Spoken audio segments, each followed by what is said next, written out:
opinionated, we can do that. Please consider hosting a meeting. With that, Bob, do we want to go straight to the basics? I want to say, you can see how busy they are. Yes, yes. This may come to an end meeting here Okay. because They got very busy. they're very busy. Okay. You know, and we can completely understand that. I guess, you know, push come to shove, we could always be outside. Yeah. You know, yeah. because the weather's cooling down. You know, So I thought coming into our swap meet is always so big. I'm going to ask you to cross the street from me fair lot. oh, okay, that'd be good. That's great. Twice as big. That's usually in That's what, February. And in my toolmaker apprentice, I work for General Electric, and in the tool room we heat treated various types of materials and stuff for the jobs that we had on the floor. And usually what that means is that you would select your tool steels for the things that you were, for the tools and things that you were making for production. And with saying that, most of the stuff usually reduced to maybe 2 or 3 different kinds of tool steels, because that's where the applications were.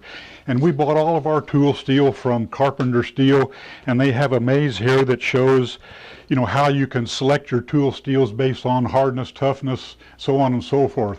But basically we reduced it down to the general purpose one, which was Stenner, and Vega, which is would hold its tolerances after heat treat, but there were different.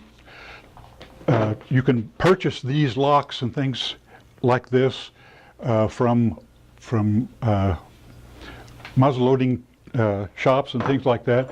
Here are some of the things that you normally have to harden in making locks or restoring things: the frizzen, the springs, the frizzen spring, and also there's a tumbler in here and a sear. And most of those things, as I could. The most important thing though was that I remembered by doing it by hand. I don't have an oven to do this, so now then I use a torch to do it. And in doing so, they've changed or related temperatures to color. If you're colorblind, you're in trouble. So, but basically, there's a chart that you can get off the internet to show what temperatures and what colors, and actually even it gets into the drawing temperatures based on the same color. So there's something that you can see there. I found